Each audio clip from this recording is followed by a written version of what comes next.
అడిగాడండి. ప్రియ సహోదరి సహోదరుడు, కానీ వాడు లోకపరంగా మాత్రమే ఆలోచించారు. లోకపరంగా మాత్రమే వాళ్ళు ఆలోచించారు. కాబట్టి ఈజీగా మేము చేస్తాము అని చెప్పి వాళ్ళు చెప్పుకున్నారు.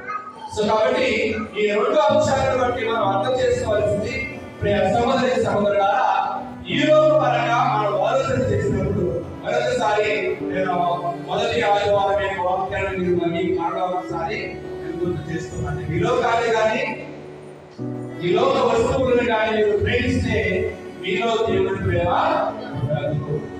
ఈ లోకాన్ని కానీ ఈ లోక వస్తువులను కానీ ఈ లోకంలో ఉన్నవాటిని కానీ మీరు ప్రేమిస్తే మీలో దేవుని ప్రేమ ఉండదు. మీరు ఇక్కడ ఈ చక్రాయి కుమారుడు తల్లి కానీ లేదంటే ఈ కుమారుడు కానీ మీరు ప్రధాన రాజుల గురించి లేదా ప్రధాన గుంజల గురించి వారు ప్రార్థనాడుతున్నారే తప్ప యేసు ప్రభువు ఎందుకు వచ్చాడు అనేటువంటి అంశాన్ని మాత్రం వాడు గుర్తించలేకపోతే మరి ఈరోజు మన సువార్తలో ముందు వచ్చిన మనం చూస్తే యేసు ప్రభు ఆల్రెడీ చెప్పాడు, నేను మరణించబోతున్నా అని చెప్పాడు కదా. ఎందుకంటే ఇప్పుడు మనం ఎరుసలేముకి వెళ్తూ ఉన్నాం, చెప్పాడు కదా.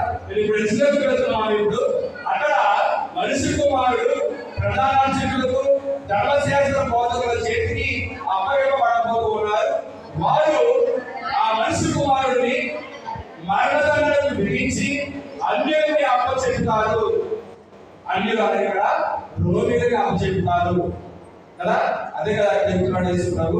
అంటే నేను మరణించబోతున్నా అని యేసు ప్రభు చెప్పినా కానీ మా యేసు ప్రభు నేను మరణించబోతున్నానని చెప్పినా కానీ అది వాళ్ళకి అర్థం కాదు.